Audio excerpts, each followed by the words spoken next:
kita akan membahas tentang setan. Ngomong sama sebelahnya, kamu bukan setan. Nah, saudara, saya masih ingat waktu saya belajar ilmu gaib sebelum saya bertobat. Di situ saya baru mengerti kenapa orang yang belajar ilmu gaib banyak yang gila. Di situ guru saya memberitahu saya, kekuatan roh itu segini, kekuatan manusia itu segini. Begitu kekuatan roh ini masuk, maka orang itu tidak kuat jadi gila. Jadi kamu kalau ingin mempelajari kekuatan gelap itu, sebelum saya bertobat guru saya berkata, kamu harus punya kemampuan kekuatan manusia 2 kali lipat melebihi manusia biasa untuk mengimbangi kekuatan roh. Nah, apa yang terjadi? Di situ saya dilatih keras sekali. Nah, kadang orang itu berpikir, misalnya belajar ilmu mengambang di atas air. Dipikir hanya baca mantra, peng, langsung jalan di atas air. Tidak bisa. Itu harus ada kekuatan fisik juga. Nah, pada waktu saya sebelum bertobat, untuk belajar mengambang di atas air, itu setiap hari, itu harus duduk berdiri sehari 50 kali. Nanti saudara berpikir duduk berdirinya model kayak apa? Betul? Betul? Wah, enggak gampang. Saya sudah tidak latihan 25 tahun. Duduk berdirinya seperti ini. Ini kan tidak nginjek tanah.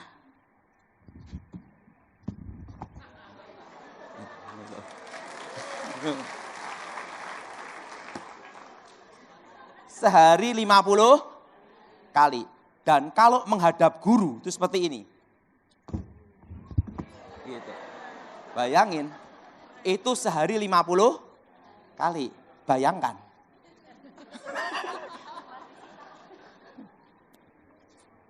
Nah, itu bayangin, itu sehari berapa kali?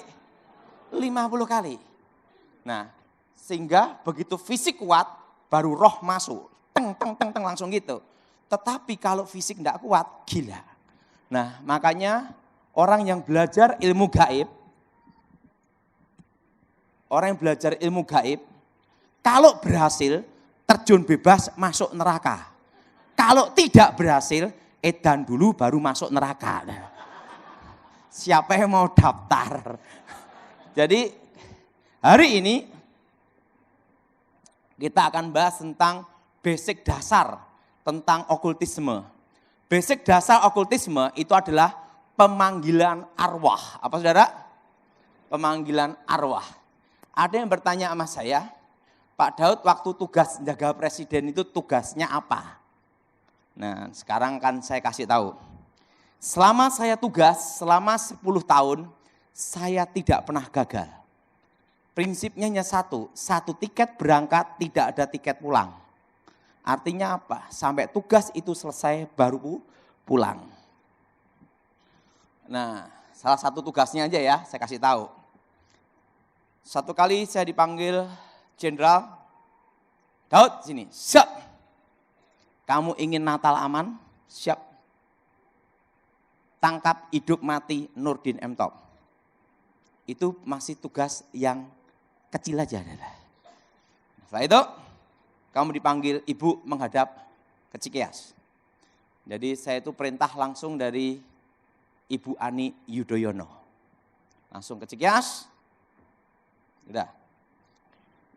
Yang bisa nangkep orang punya ilmu menghilang adalah bekas orang yang menghilang. Siap. Ini profilnya. Jadi penangkapan Nurdin itu perlu waktu 7 tahun. Dan itu gagal. Waktu mau ditangkap Sandi Yuda. Sandi Yuda itu dari Kopassus. Waktu jarak 5 meter, ting menghilang. Setelah itu disergap di Temanggung. Di Temanggung.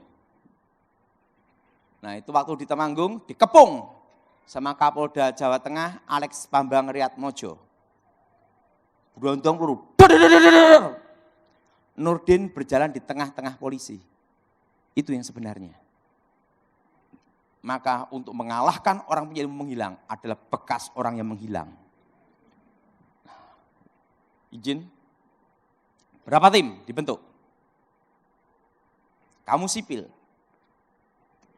Tidak boleh eksekusi. Tapi kamu akan didampingi. Pertama, Kolonel Abdul Rahib Sirgar dan grup 2 Kopassus. Kedua, dari polisi Kapolda Jawa Tengah, yaitu Alex Bambang Riyatmojo. Tugas kamu, beritahu titik lokasi, hilangkan ilmu, setelah itu tim masuk. Siap. Dan Ibu Ani ngasih perintah, langsung jalan langsung. Nah, pengejaran sebenarnya ada di Lampung. Nah, saya deteksi dulu. Karena kalau dulu sebelum saya bertobat, punya ilmu menghilang, kan bisa kebaca signalnya. Begitu dia gunakan sekali aja, pasti ketangkep. Nah, kenapa? Yang tahu tentang setan adalah bekasnya setan. Nah, betul? Nah, begitu dia gunakan sekali, tek, di Jawa Tengah. Izin Jenderal, posisi ada di Jawa Tengah, sekitar pinggir kota Solo. A2, A1, A3, A4. Izin, A2, tahu kampung tidak tahu tempatnya. Oke, itu masalah mudah. Sandi Yuda, Densus, semua terjun. Bin, terjun semua. Nah, Daud sekarang udah tahu tempatnya. Sekarang tugas kamu. Saya doain dalam nama Yesus. Segala setan roh jahat keluar. Begitu setannya keluar, langsung telepon. Izin, Jenderal, sama tim operasi. Izin, sekarang kekuatan sudah netral, tidak berfungsi. Dalam 3 jam, tidak bisa digunakan. Tim boleh masuk. Dor, selesai. Langsung Jenderal berkata saya, Daud, siap Jenderal. Ada 2 pilihan, pilih salah satu. Uang atau nama? Siap, uang.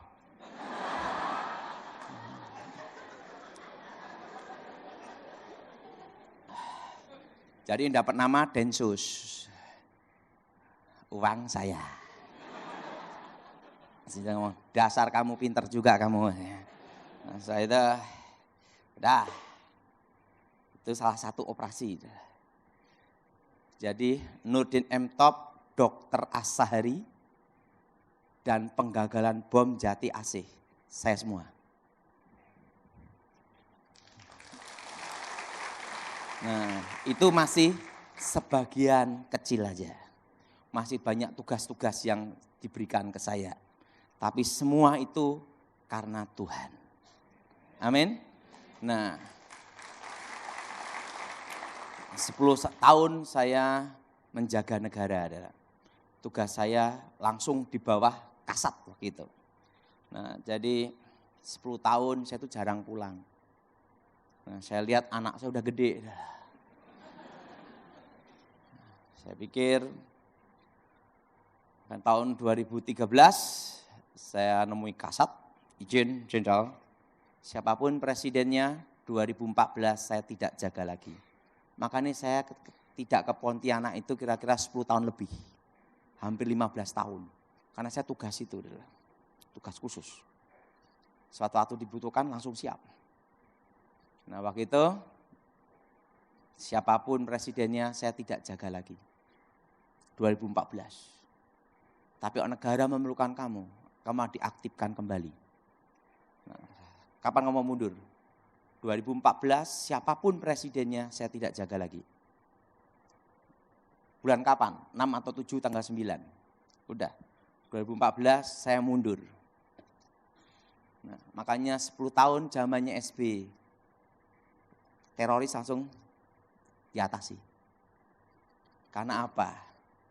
Disitulah saya ditugaskan untuk pengamanan negara. Nah setelah itu 2014 saya mundur, TV One, Prabowo menang. Metro TV, Jokowi menang.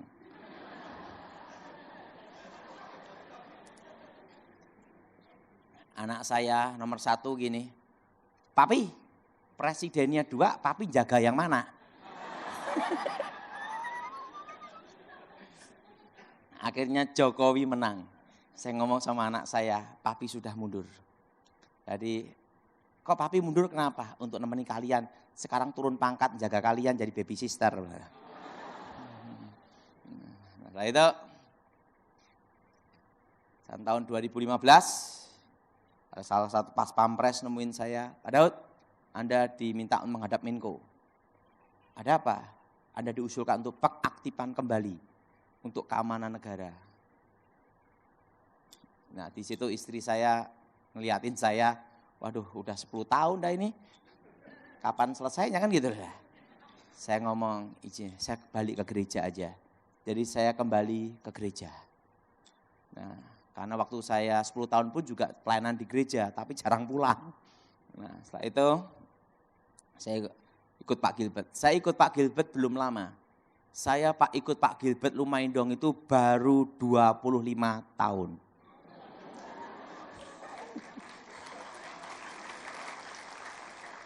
Dan saya tidak pernah yang namanya berontak, mecah mendirikan gereja, ribut, enggak pernah. Karena apa? Karena kita ini ada doktrin. Nah mungkin doktrinnya Anda dengan saya beda.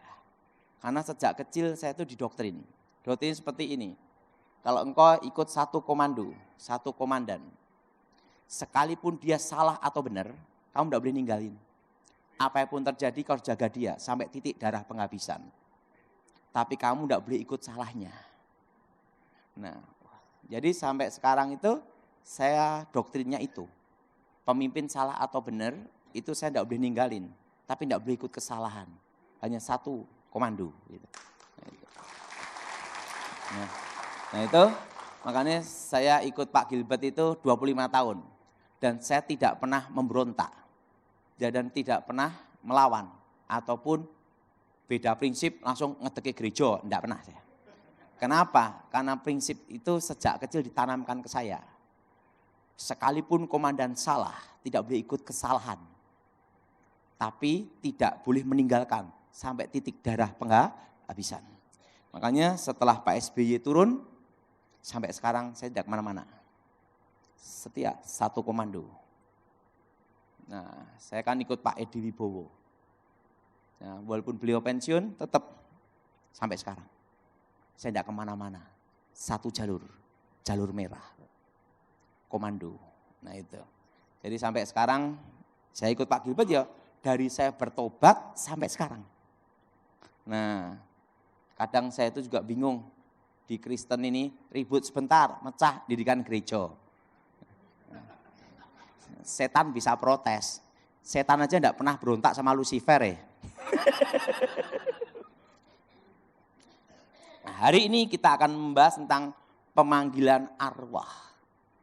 Mari kita buka Alkitab kita dalam kitab 1 Samuel pasal 28. Kitab 1 Samuel pasal 28 ayat 9 sampai dengan ke-20.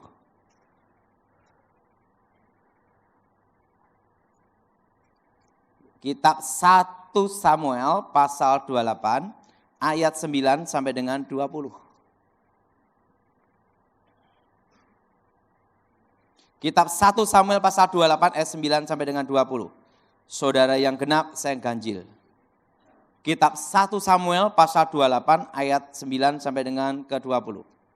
Tetapi perempuan itu menjawab, tentu engkau mengetahui apa yang diperbuat Saul, bahwa ia telah melenyapkan dari dalam negeri para pemanggil arwah dan roh peramal, mengapa engkau memasang jerat terhadap nyawaku untuk membunuh aku?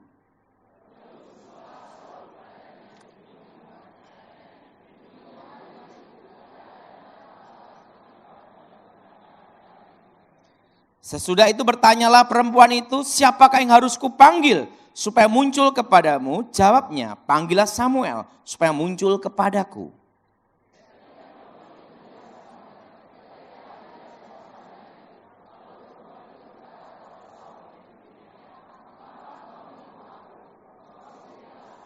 Maka berbicara raja kepadanya, janganlah takut, tetapi apakah yang kau lihat? Perempuan itu menjawab Saul, aku melihat sesuatu yang ilahi muncul dari dalam bumi.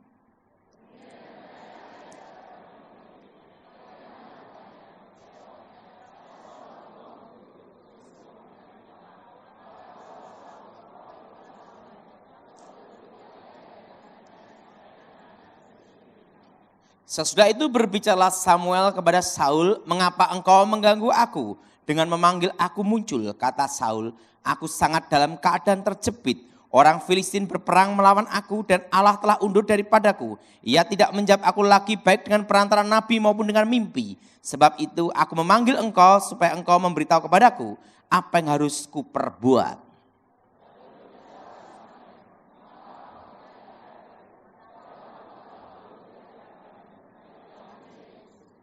Tuhan telah melakukan kepadamu seperti difirmankannya dengan perantaranku, yakni telah mengoyakkan kerajaan dari tanganmu dan telah memberikan kepadanya orang-orang lain, kepada Daud.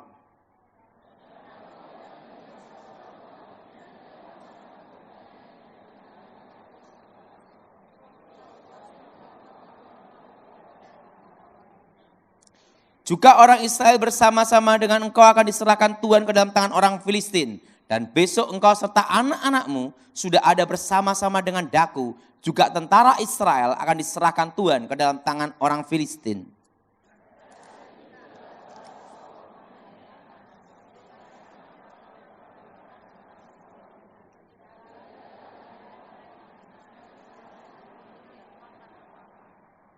Ada satu perbuatan yang salah dan fatal dalam diri Saul. Waktu Tuhan tidak menjawab melalui nabi. Waktu Tuhan tidak menjawab melalui mimpi maupun penglihatan, maka Saul mengambil jalan pintas, jalan sesat, yaitu untuk memanggil arwah Samuel. Yang jadi pertanyaan, apakah itu arwah Samuel? Perlu saudara tahu tentang pemanggilan arwah itu sudah ada sejak zaman sebelum Abraham. Kenapa ada pemanggilan arwah dan penghormatan arwah? Pertama, dipercaya ada kehidupan setelah kematian. Apa saudara? Apa saudara? Ada kehidupan setelah apa? Kematian. Yang kedua, dipercaya arwah orang yang sudah meninggal, tahu masa lalu dan masa yang akan datang, yang disebut namanya roh peramal. Makanya peramal itu menggunakan arwah orang mati. Karena dipercaya tahu masa lalu dan masa yang akan datang. Dan yang ketiga, dipercaya arwah orang yang sudah meninggal, terutama orang suci atau sakti, bisa menjadi pengantara Allah dan manusia. Antara dewa dan manusia. Maka ada namanya itu penghormatan arwah leluhur. Nah, makanya ada orang ke kuburan, sembahyang di kuburan. Dipercaya apa? Supaya doa-doanya dihantarkan ke arwah orang yang sudah meninggal ini untuk dihantarkan kepada Yang Maha Kuasa. Dan sampai sekarang kepercayaan itu masih ada. Betul? Betul? Karena apa? Dipercaya arwah orang yang sudah meninggal yang dianggap sakti atau suci bisa menjadi pengantara antara Allah dan manusia, antara dewa dan manusia. Dan yang keempat, dipercaya arwah orang yang sudah meninggal punya kemampuan kekuatan supranatural. Dan yang kelima, ini yang paling parah. Dipercaya arwah orang yang sudah meninggal lebih jujur daripada orang hidup. Makanya kalau orang mimpi ketemu kakek yang sudah mati. Saya di sana ndak ada mobil, perlu mobil dan uang. Nah, kamu tak kasih nomor, togel. Besok keluar nomornya 75. Bangun dari tidur langsung kasih mobil-mobilan, uang-uangan. Belikan nomor 75. Sekalipun nanti nomor itu belum, tidak keluar, mimpi lagi dibeliin. Betul? Yang ketawa pelaku. Nah, karena dipercaya orang yang sudah meninggal lebih jujur daripada orang hidup. Walaupun dulunya kakeknya tukang tipu. Nah, jadi pertanyaan, apakah ada hubungan antara orang mati dan orang hidup? Nah, dalam ilmu kebatinan sebelum saya bertobat, ada istilah bahwa di dalam diri manusia ada namanya saudara kembar. Nah, apa yang disebut saudara kembar? Kalau dalam ilmu kebatinan disebut sedulur papat limo panjer. Dan kalau dipercaya juga, kalau orang kebatinan, makanya kalau bayi baru lahir, langsung dikasih benda penerang, minyak teplok, dan kembang staman. Supaya kembaran sang jabang bayi menyertai, melindungi, bahkan menolong. Yang jadi pertanyaan, apakah ada saudara kembar manusia? Dan yang kedua, apakah ada komunikasi antara orang mati dan orang hidup? Nah, sebelum saya bertobat, saya melajari ilmu meraga sukma. Roh keluar dari tubuh, sehingga saya tahu tentang dimensi itu. Nah, sekarang akan saya bahas apakah ada komunikasi antara orang hidup dan orang mati. Saya minta untuk contoh, Bapak ini ke sini Pak. Ini Pak siapa nih? Contoh aja, untuk jadi setannya.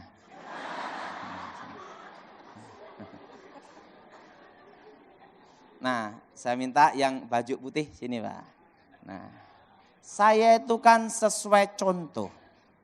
Nah, ini namanya setan gundul. Contoh aja. Nah, ini jadi malaikatnya. Yang jadi malaikat senang sekali, yang jadi setan gini. Nah, saya minta Bapak ini ke sini Pak. Sini. Jadi saya beritahu tentang pemahaman pemanggilan arwah. Nah, ini contoh aja. Saya kasih nama bejo. Tahu enggak arti bejo? Selalu beruntung. Hoki lah. Hoki. Nah, sebelum sebesar ini, pasti dia pernah menjadi seorang bayi. Betul? Sekarang gini. Oe. Kan enggak mungkin langsung ngomong haleluya bubar.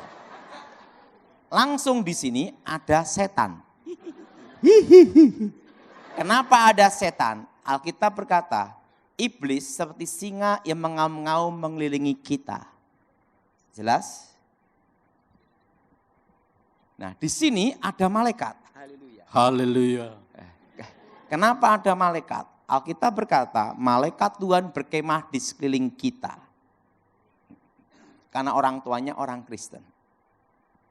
Waktu usia 1 tahun, setan ini membentuk dirinya 1 tahun. Tapi malaikat tidak berubah bentuk. Usia 17 tahun, setan ini membentuk dirinya 17 tahun. Tapi malaikat tidak berubah bentuk. Usia 18 tahun dia murtad menyangkal Tuhan. Malaikat pulang. Dia belajar ilmu gaib, ilmu kebatinan. Bertapa gini. Pertama kali dia akan melihat roh adalah ini. Yang gini ngadep sini, yang wujudnya sama seperti dia.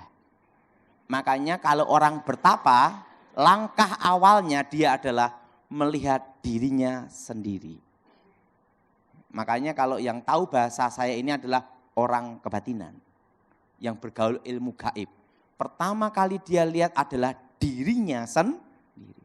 Dan roh ini pula yang pertama kali masuk. Untuk menghubungkan roh-roh yang lain. Usia 70 tahun mati, sekarang mati, innalillahi gitu. Karena tidak dalam Tuhan, contoh aja, karena tidak dalam Tuhan, langsung ke dunia orang mati. Detik itu juga dunia arwah, terpisah di antara orang hidup. Tetapi yang di kuburan adalah ini. Yang wujudnya sama dengan ini. Baik suara, cara bicara, hobi, semua sama. Kenapa? Karena roh ini mendampingi sejak lahir. Dan roh ini pula yang menghantui anak cucunya ini. Makanya orang kalau mimpi ketemu orang yang sudah mati, semua pasti sama. Karena roh inilah yang mendatangi anak cucunya ini. Makasih. Nah, dalam dunia gaib, ini tentang dunia gaib, bahwa di alam nyata ada namanya alam gaib. Arti gaib itu adalah rahasia misteri. Dunia gaib berbeda dengan dunia nyata. Dunia nyata dengan dunia gaib itu tidak berbenturan tetapi tidak menyatu. Nah, dulu sebelum saya bertobat, dunia gaib disebut bayangan dari bumi. Apa saudara? Nah, dan di situ ada perbedaan, kalau di sini siang, di alam gaib malam. Kalau di sini malam, di alam gaib siang. Makanya dukun itu semua praktek malam hari. Karena di alam gaibnya siang. Nah, jam 12 siang, malam berarti jam 12 siang. Dan alam gaib yang ada di Indonesia berbeda dengan alam gaib di Amerika. Karena beda teritorial dan waktu. Makanya setan Indonesia sama setan Amerika beda tempat. Beda budaya, beda kepercayaan. Nah, makanya sehebat ilmu apapun yang ada di Kalimantan, begitu nyebrang laut, masuk ke wilayah Jawa, itu langsung kekuatan berkurang 90%. Karena setan Kalimantan mau masuk Jawa harus ada izin mutasi.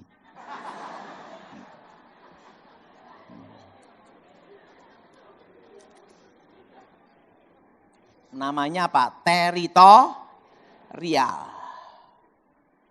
Makanya sejago apapun orang punya ilmu hebat ada di Kalimantan, masuk ke Jawa, berkurang langsung. Nah, itu langsung tinggal 10%. Apalagi kalau keluar negeri, perlu paspor. Itu kekuatan tinggal 5%, bahkan 3%. Maka kalau seorang dukun pindah lokasi, harus ada namanya ritual ucapan untuk kulon nuwun, permisi dulu ke daerah setempat. Itu hanya bisa langsung turun 90% atau tinggal 5%, bahkan 10%. Jelas? Nah, dunia gaib yang ada di Indonesia berbeda dengan di Amerika karena beda budaya. Nah, alam gaib itu seperti apa? Nah, alam gaib itu seperti ini. Pertama ada disebut namanya alam bayangan. Apa saudara? Nah, itu seperti awan hitam. Di situ akan ketemu raja-raja, jenderal-jenderal, termasuk panglima-panglima zaman dahulu. Yang disebut alam bayangan itu adalah alam tipuan. Makanya kalau ada orang bertapa, dia ketemu yang namanya Presiden Soekarno, Gajah Mada, Hayam Wuruk, itu ada di alam bayangan. Tapi itu ingat, hanya roh setan yang menyamar, roh-roh yang mendampingi orang-orang itu sejak lahir. Nah, disebut namanya alam bayangan, alam tipuan namanya. Nah, banyak orang itu ada di alam tipuan ini. Nah, setelah itu alam gaib yang sebenarnya. Nah, alam gaib yang sebenarnya itu seperti lautan kaca. Seluruh dunia bisa dilihat. Makanya sebenarnya tentang alam gaib di Alkitab itu ada. Waktu Yesus dicobai, iblis menunjukkan kerajaannya. Yesus ada di satu tempat melihat seluruh dunia. Itu alam gaib yang sebenarnya. Itu lautan kaca. Nah, orang yang tidak percaya Tuhan, kalau kehilangan mobil, minta tolong ke dukun dan ketangkep. Lewat mana? Ini lautan kaca ini. Seluruh dunia bisa tapi dukunnya sendiri kehilangan mobil, lapor polisi.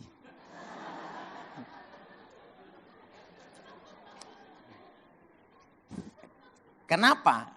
Karena setan tidak pernah memberi manusia gratis. Itu ada harga yang harus dibayar. Bangkrut, miskin seumur hidup.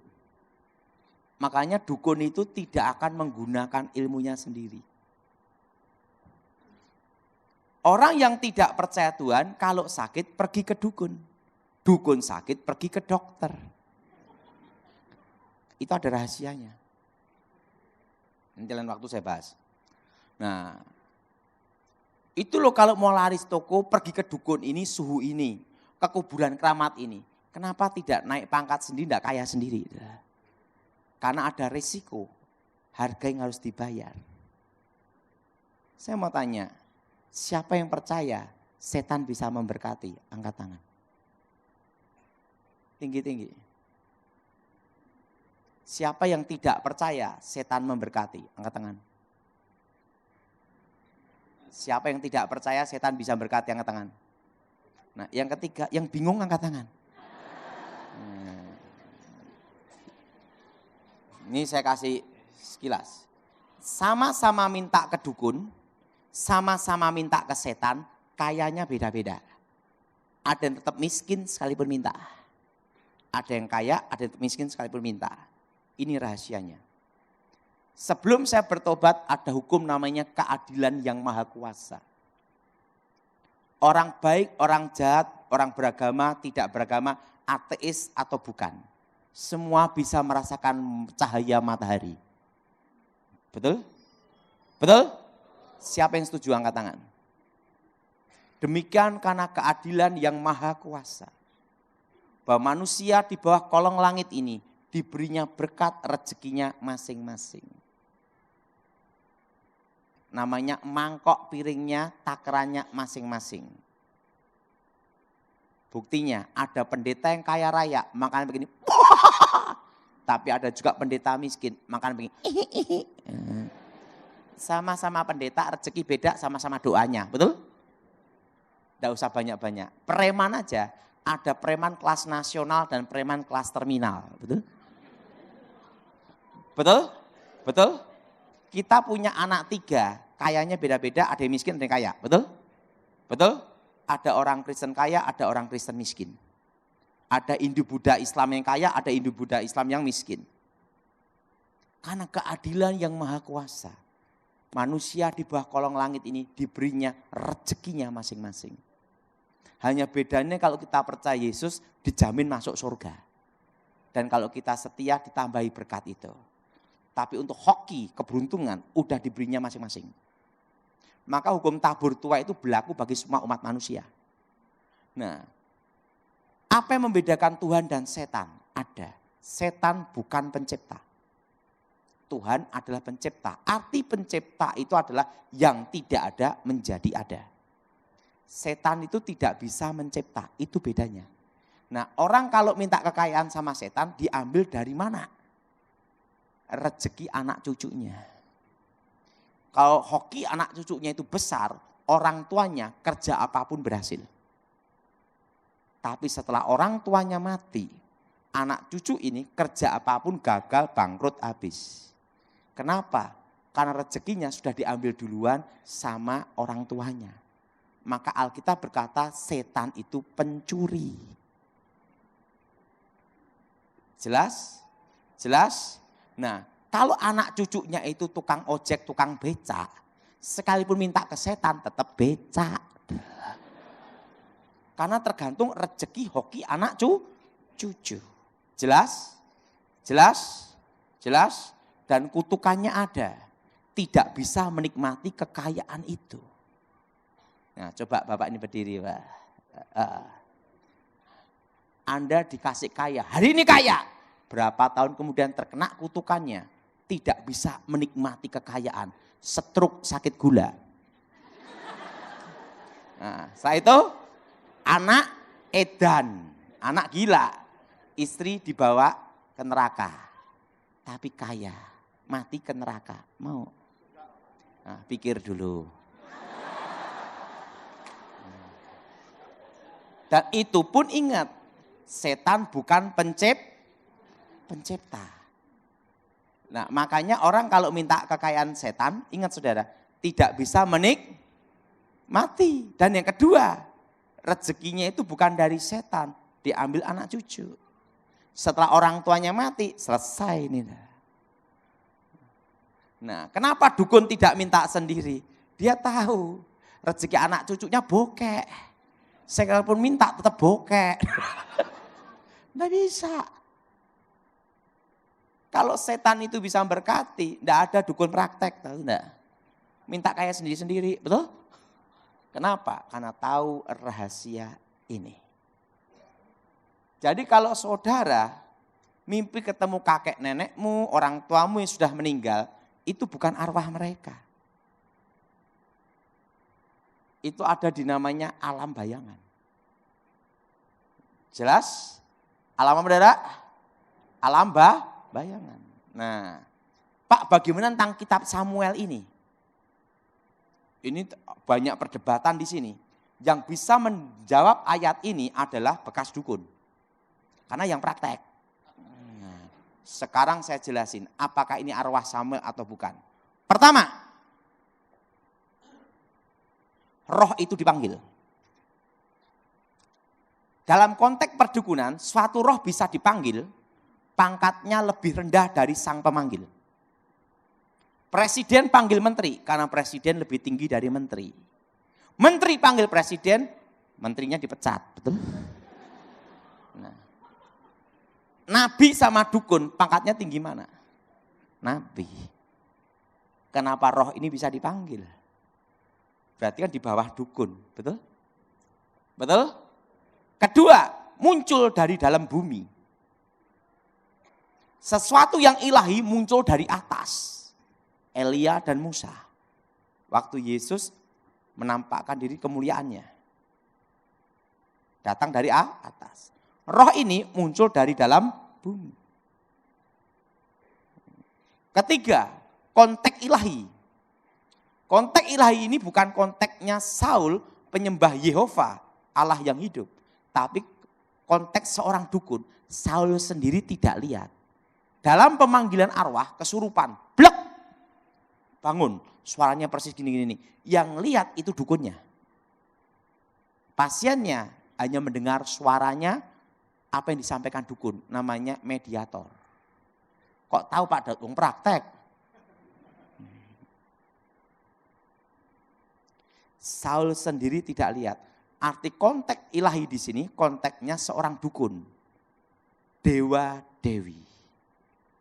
Jelas? Yang keempat, nubuatnya tidak terjadi.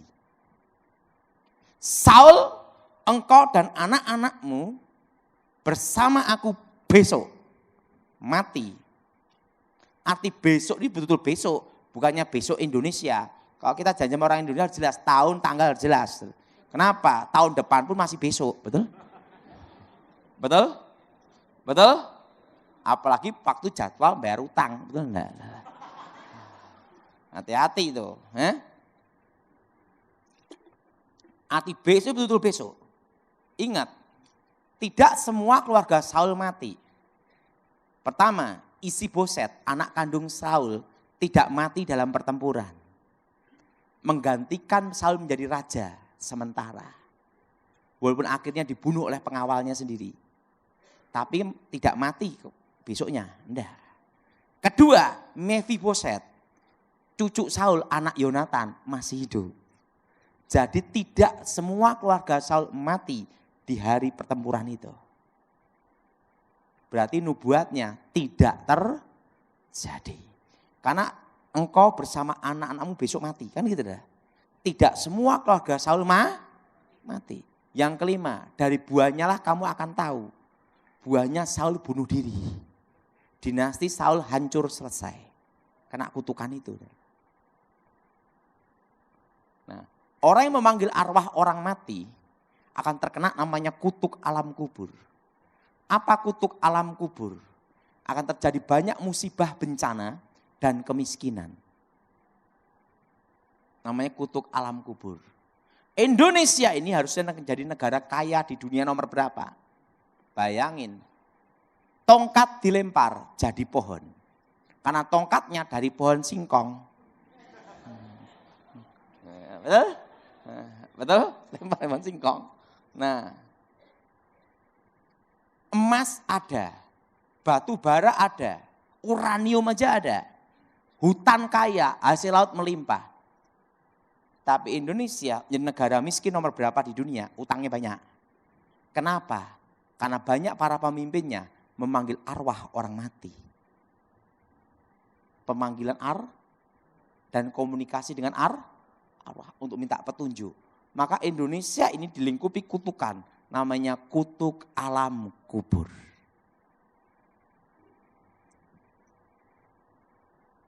Kalimantan ini harusnya kaya raya. Tapi banyak penduduk Kalimantan yang masih terlibat pemanggilan arwah.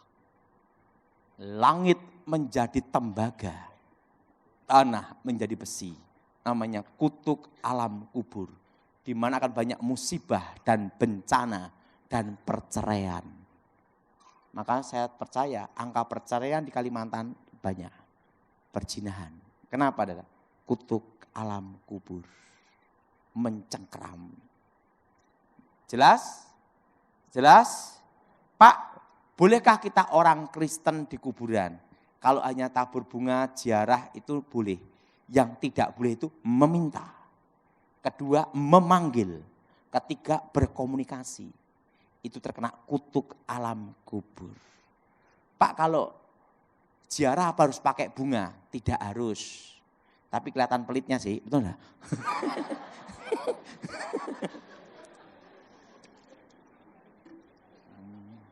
Enggak ada urusan sebenarnya. Jelas saudara? Yang tidak boleh apa? Pak, bolehkah mendoain orang mati? Tidak boleh. Itu kurang kerjaan. Udah putus, udah selesai. Jelas saudara? Jadi yang enggak boleh itu memanggil. Apa saudara? Meminta petunjuk. Jadi kalau sudah mimpi ketemu orang yang sudah mati sering ketemu itu, berarti masih ada kutuk alam kubur yang mengikat. Harus diputuskan. Jelas? Namanya kutuk apa? Alam kubur. Nah, jadi Indonesia itu terkena kutukan itu. Harus diputuskan. Perhatiin, di Indonesia ini banyak sekali bencana. Betul? Betul? Banyak apa? Musibah. Harus diputuskan dalam nama Yesus. Jadi kalau kita mendoain orang mati tidak boleh. Nah kan ada minta dipoto kakeknya. Kek, cucu minta pandai ya kek. Gimana mau ngasih pandai? Wong kakeknya JSD enggak lulus.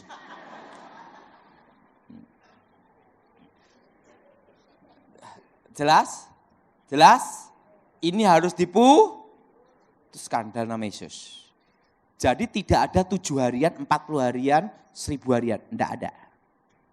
Begitu orang itu mati waktu hembusan nafas terakhir, itu langsung terputus di antara orang hidup. Langsung ke dunia orang mati, dunia arwah. Nah kalau kita mati dalam Tuhan, ada di mana? Langsung ke Firdaus. Untuk menunggu hari pembagian mahkota. Kalau di dunia orang mati, menunggu hari penghakiman. Saya mau tanya, siapa yang percaya Yesus yakin masuk surga? Angkat tangan. Saya mau tanya, siapa yang ingin ke surga? Angkat tangan. Banyak orang ingin ke surga, disuruh duluan gak mau.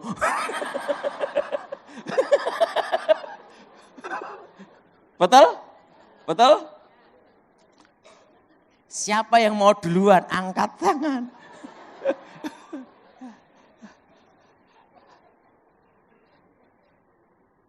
Saya percaya surga itu ada.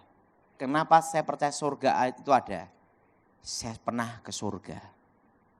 Dalam hidup saya sudah melihat Tuhan 2 kali. Jadi di surga nanti, nama Yesus adalah Yesua Hamasyah. Dan kita memanggil dia di Indonesia Tuhan Yesus. Muslim Isa Al-Masih. Tapi di surga itu Yesua. Hamasia. Nah, saya sebenarnya waktu lulus sekolah Alkitab tidak mau pelayanan. Karena pelayanan ini banyak proyek thank you-nya. Proyek terima kasih. Jemaat yang pelit sama murah hati, banyak yang pelit. Udah doa capek-capek, dalam nama Yesus, sampai ludah habis. Mau pulang, terima kasih pendeta, pulang pergi bayar sendiri. Karena itulah saya ambil keputusan saya bisnis. Saya bisnis sejak tahun 96. Saya umur 25, saya udah punya pabrik plastik. Dan saya tidak ada utang bank. Ini rekor saya sebelum saya bertobat. Termasuk saya bertobat. Saya seumur hidup tidak pernah utang bank. Dari saya lahir. Tapi rekor itu turun gara-gara istri saya. Tahun ini utang. Gara-gara apa? Istri saya ngomong, papi kita belum pernah ngerasakan utang.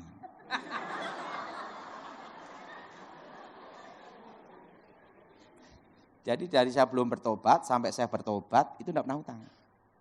Akhirnya gara-gara istri ini. Pi rasanya utang kayak apa? Akhirnya apa? Ya terserah kamu gimana. Coba beli mobil kredit rasanya kayak apa. Karena belum pernah utang lah. Dan saya punya teman kebetulan ada di Nasmoko, Toyota.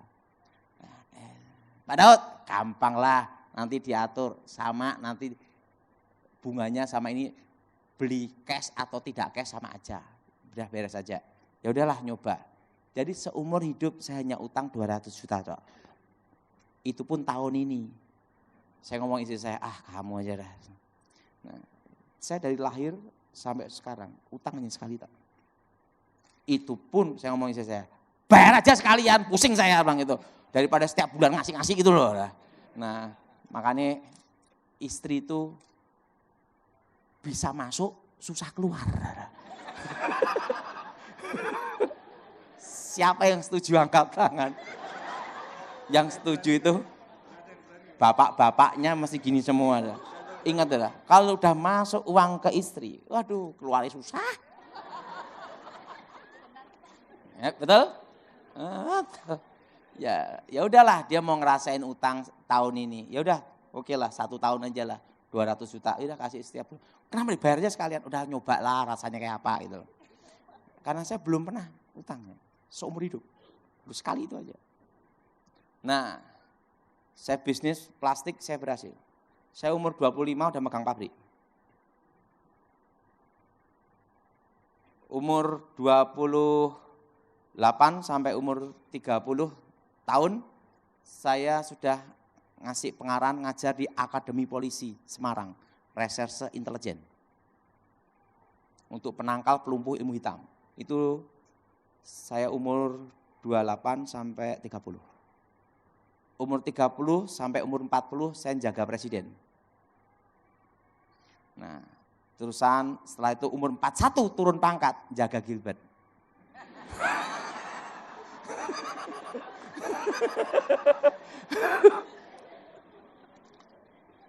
Turun apa? Turun pangkat. Saya ikut Pak Gilbert 25 tahun. Kalau saya tuh sekalipun repot apapun, ditelepon saya jalan. Misalnya ini ya, sebenarnya ini saya ada urusan langsung berangkat. Nah, setelah saya bisnis, saya berhasil. Saya lupa panggilan Tuhan. Lupa panggilan Tuhan yang memanggil saya pelayanan. Karena saya lihat jadi pendeta susah. Iman terus kapan selesainya gitu loh lah. Ya, udahlah. Waktu saya doa pagi, Tuhan bicara, Daud ada apa Tuhan?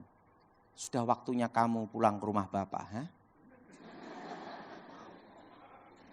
Matilah. Saya ngomong sama Tuhan, Tuhan beri aku waktu. Kalau umurku boleh diperpanjang, aku melayani engkau sungguh-sungguh. Tapi beri aku waktu. Walaupun hanya sesaat. Tuhan berkata, pulang. Makanya saudara yang pelayanan bandel-bandel, Tuhan ngomong pulang. Yang banyak bikin masalah, balik aja. Kan gitu. Tuhan enggak mau pusing ya. Saya ngomong sama Tuhan, Tuhan beri aku waktu. Saya bayangkan kalau saya mati modelnya kayak apa.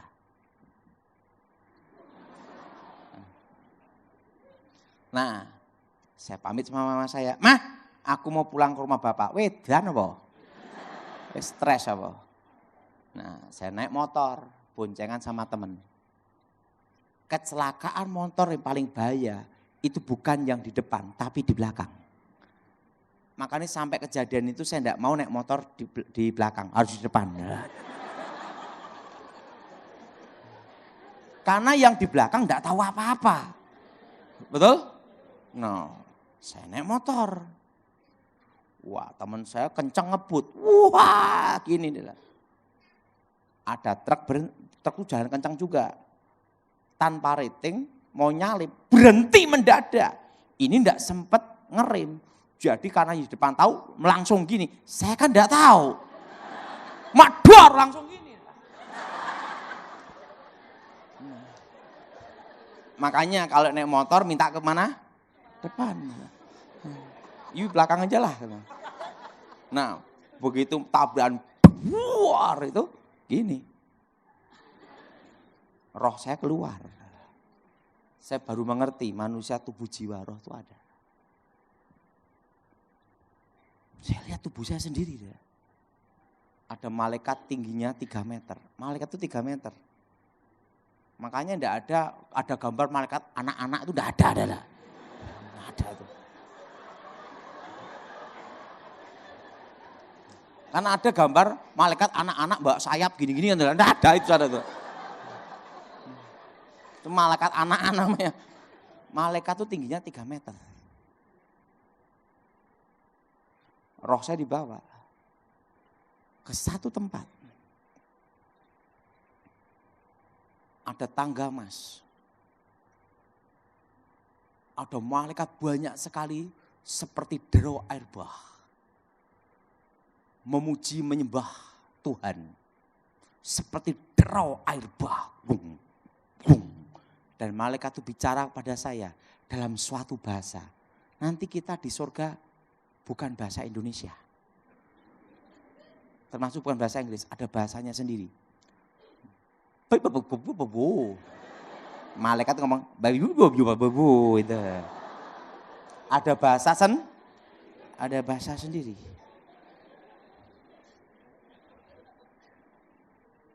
Tapi saya ngerti. Malaikat berkata, sebelum menghadap yang maha kuasa, engkau harus masuk satu ruangan dulu. Ruang maha kudus.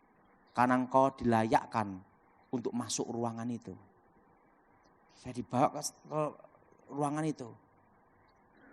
Tirainya terkoyak dari atas ke bawah. Dan sayup-sayup terdengar nyanyian. Biar awan kemuliaanmu, itu lagu saya yang diberikan Tuhan. Turunlah memenuhi bait sucimu ke derau air bah. Malaikat itu berkata apa? Sebelum lagu-lagu pujian penyembahan dinyanyikan di bumi, terlebih dulu dinyanyikan di surga. Jadi lagu baru kita di bumi itu expired semua sebenarnya. Sana itu baru terus. Di sana tidak ada siang dan malam, tidak ada. Saya lihat tabut perjanjian. Malaikat itu berkata, apa yang dilihat Musa di gunung itu tentang kemah suci adalah gambaran dari tempat ini. Jadi yang dibuat Musa itu adalah replikanya. Aslinya ada di surga. Saya lihat itu, kemah itu. Mari engkau menghadap yang maha kuasa. Saya kembali ke tempat itu, ke tangga emas itu. Tidak ada matahari, bintang, dan bulan. Tidak ada. Karena yang di tahta itulah yang menyinari seluruhnya. Dan yang di tahta itu bicara, Daud, Daud, Daud, Daud. Sebenarnya engkau sudah waktumu di tempat ini. Dan ingat, di surga tidak ada orang mati. Saat ini surga hanya ada Tuhan dan malaikat. Sebenarnya engkau sudah waktumu ada di tempat ini. Tapi karena umurmu minta diperpanjang, maka umurmu akan kuperpanjang. Sebelum dunia dijadikan, sebelum dunia dibentuk, aku sudah mengenalmu dan menentukanmu. Baru saya ngerti. Kita ini percaya Tuhan, udah dikenal Tuhan sebelum dunia dijadikan. Nah, sebelum dunia dijadikan, aku sudah mengenalmu. Dan sebelum dunia dibentuk, aku sudah menentukanmu. Nah, setelah itu Tuhan ngomong, tapi karena kau minta umurmu diperpanjang di muka bumi, umurmu diperpanjang di muka bumi. Aku adalah aku, akulah YHWH, Yahweh. Akulah Yesua Hamasia. Sebelum kau kembali ke muka bumi, akan kutunjukkan apa yang akan terjadi atas hidupmu dan bangsamu di masa depan. Akulah Alfa, akulah Omega. Kayak layar lebar. Hari-hari yang akan terjadi. Indonesia akan dipulihkan Tuhan 25 tahun.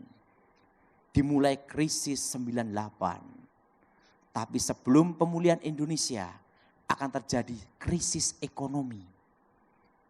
Anginnya akan dimulai 2018, 2019, 2020. Krisis. Stagnat. Itu bulan 6, bulan 7, 2020. Tidak maju, tidak mundur.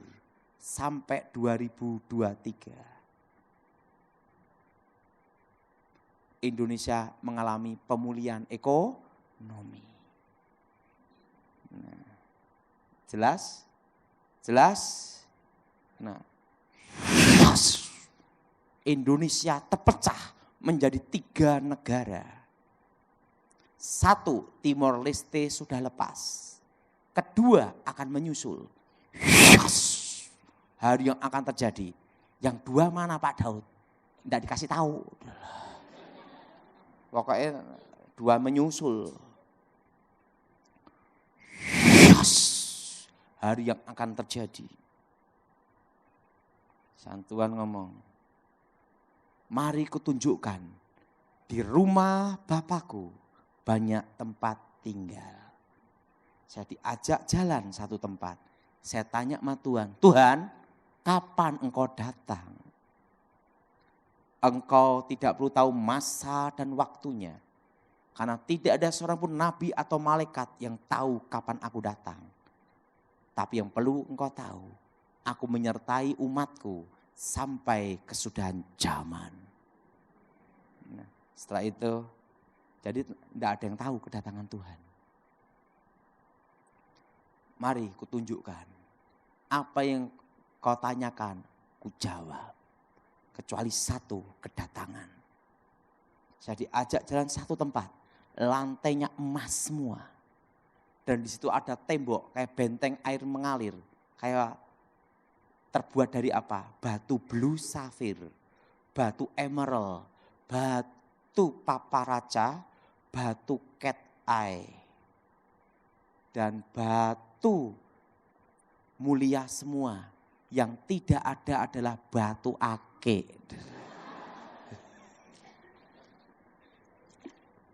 Jadi yang ada itu batu ruby, batu emerald, batu blue safir, batu paparaca. Setelah itu yang kelima, yaitu apa saudara? Batu cat eye, mata kucing. Jadi semua batu muli dan di sana tidak ada batu ake. Ngomong sebelahnya, batu ake. Dan apa yang terjadi? Saya diajak jalan. Tuhan, aku ingin tahu siapakah jodohku di masa depan. Kalau dikasih yang gini, lebih baik enggak balik. Betul? Lebih baik enggak apa? Lebih baik enggak balik saya. Langsung ditunjukkan. Jadi apa yang akan terjadi dari awal sampai akhir, itu sudah ada di sana. Ke layar lebar gitu. Hari-hari yang akan terjadi. Ada seorang perempuan rambut lurus. Mau lihat wajahnya ditutup. Tuhan, nyari rambut lurus kan jutaan, gimana nyarinya? Nanti engkau akan ketemu di satu tempat. Ada seorang anak perempuan kecil gini-gini. Ngeliatin saya terus, dia natap saya gini. Saya bertemu anak itu di surga. Gini, ngeliatin saya gini-gini. Siapa itu Tuhan? Itu anakmu di masa depan. Bayangin, saya belum kenal istri saya, udah ketemu anaknya.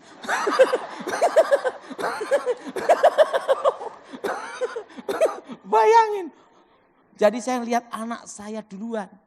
Padahal dia belum dibikin aja belum dah. Pacaran juga belum. Udah ketemu anak saya. Ini anakmu di masa depan. Hari yang akan ada seorang anak perempuan, dia ngeliatin saya terus gini. Itu anakmu di masa depan. Yes. Ada seorang pengkhotbah gemuk, pendek, jelek. Siapa itu Tuhan? Itu kamu di masa depan. Yes. Hari-hari yang akan terjadi. Yes. Tuhan, sudah waktunya kamu kembali. Tuhan, sebelum aku kembali, ada satu permintaanku, jangan engkau tolak sampai aku kembali ke tempat ini. Apapun permintaanmu, ku kabulkan kecuali satu, kedatangan. Tuhan, aku minta satu aja.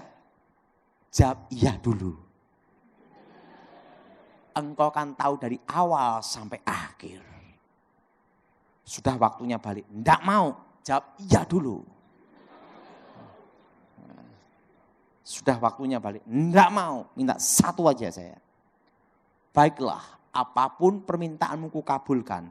Kecuali satu, kedatangan. Tuhan, jangan beri aku kekayaan. Nanti kalau aku kaya, lupa siapa engkau. Dan jangan beri aku kemiskinan, karena orang itu susah, modal hanya nekat. Aku minta satu aja, apa itu? Cukup bisa beli apa-apa.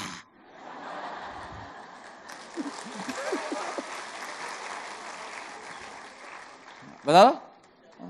Saya kan tidak serakah. Pokoknya cukup aja dah. Baiklah, engkau kemari. Saya ditumpang tangan. Selama engkau ada di bumi, engkau akan cukup. Sampai engkau kembali ke tempat ini. Pergunakan hidupmu sebaik-baiknya. Saya suruh naik kereta berkuda. Itu kudanya putih keluar apinya. Nah, saya kira kan modelnya take off kayak pesawat gini. Enggak, saudara. Gini, saudara. Jadi begitu gini, itu kuda berapi itu gini, langsung gini. Masuk tubuh saya. Terjadi keajaiban. Semua luka hilang semua. Dan Tuhan berkata, lagu-lagu yang kau dengar tadi, kuberikan padamu sebagai tanda engkau pernah ada di situ. Nah, setelah itu mama saya, Daud mati, kok hidup lagi. Nah, disitulah saya melayani Tuhan sampai sekarang. Lagu-lagu itu langsung saya tulis. Nah, lagunya apa? Pernah dengar lagu ini? Rapnya ini. Ku tak ingin jauh darimu Tuhan, bawaku ke tempat kediamanmu, biarkanlah rohmu tinggal di dalamku, di bait sucimu. Yang nyanyi Yonatan Prawira. Saya pernah dengar lagu itu, angkat tangan. Nah, dan lagu yang kedua, biar awan kemuliaanmu turunlah memenuhi bait suci. Nah itu, tahu enggak kenapa ada kata-kata gini? Ya Tuhan, ku rindukan hadirat-Mu, memenuhi hatiku, rohku sujud menyembah-Mu. Kenapa ada kata rohku sujud menyembah-Mu? Karena saya menghadap yang maha kuasa. Di situ saya baru mengerti arti kehidupan pelayanan. Sejak itulah saya melayani Tuhan sampai sekarang. Dan Tuhan bicara sama saya, pergunakan hidupmu sebaik-baiknya. Kalau enggak gitu, ya saya enggak mau melayani, lebih baik bisnis cuannya kelihatan. Nah, setelah itu saudara, bagaimana bisnis saya? Waktu itu saya ditelepon Gilbert. Haleluya! Kawan ada di mana? Saya pucat, kenapa? Takut dikirim sekolah lagi. Sekolah Alkitab. Nah, kaos pelayanan. Udah. Saya bingung gimana ini ya. Karena kalau plastik itu 24 jam. Dibagi 3 shift. Tidak bisa ninggalin pabrik. Waktu saya doa, Tuhan bicara sama saya. Jual pabrik itu. Hah? Ini suara Tuhan apa bukan ya? Kenapa? Posisi tidak ada utang bank, market bagus, pabrik jalan. Lebih enak itu dipanggil Tuhan waktu bangkrut. Nggak usah dipanggil aja, manggil sendiri. Betul enggak? Betul? Daripada enggak ada kerjaan. Gitu enggak? Tapi kalau waktu kita dipanggil Tuhan posisi diberkati jaya, itu paling susah. Hah? Jual pabrik ini. Udah saya jual. Begitu pabrik dijual, Tuhan beritahu. Belikan tanah di tempat yang akan kutunjukkan kepadamu. Udah, saya jual pabrik. Nah kebetulan saya itu tidak percaya bank. Saya takut waktu tak simpan uangnya, banknya bangkrut. Jadi uang itu tak taruh di kamar, tidur di atas uang. Berapa miliar itu? Kan saya orang zaman kuno, nyimpannya di bawah bantal gitu, di atas uang. Lama-lama saya stres juga. Wadah, harus tak belikan tanah. Nah, saya ditunjukkan tanah yang Tuhan tunjukkan.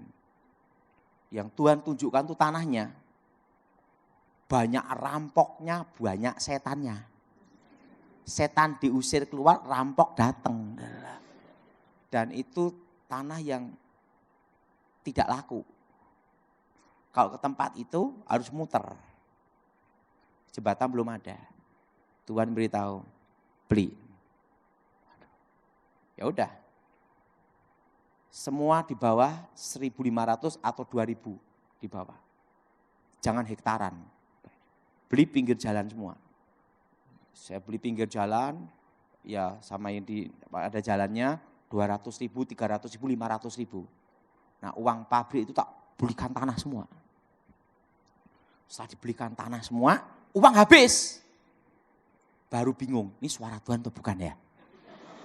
Ini kalau bukan habislah saya uangnya, udah pabrik hilang, tanahnya tidak laku kan gitu lah.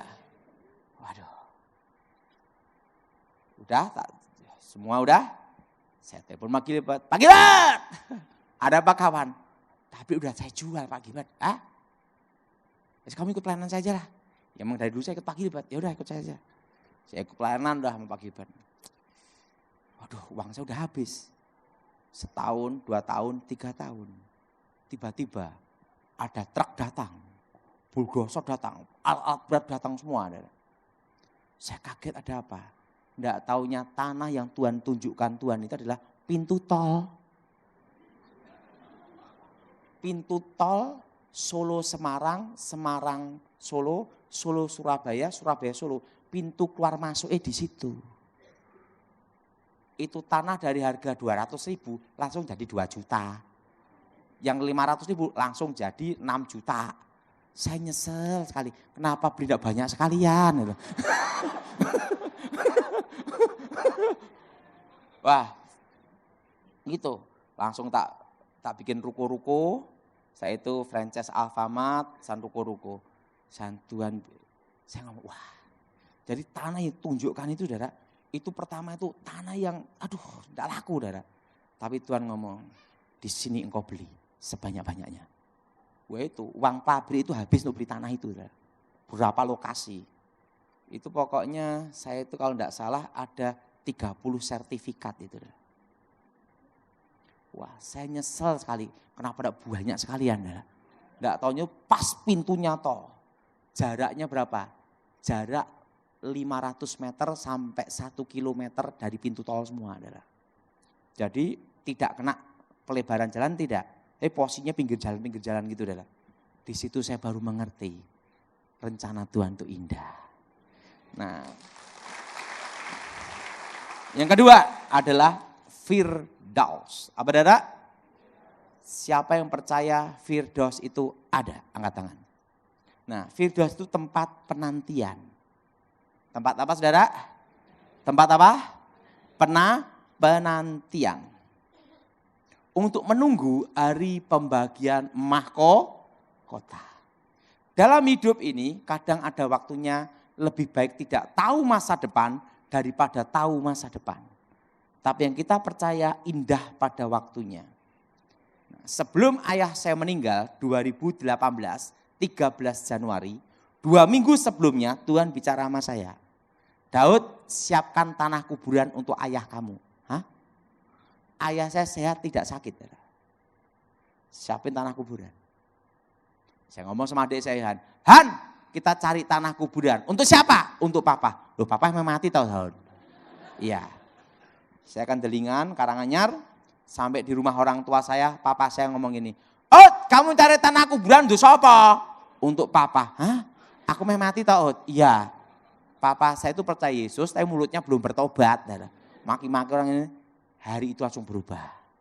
Baikin pembantu, baikin mama saya, baikin semua orang.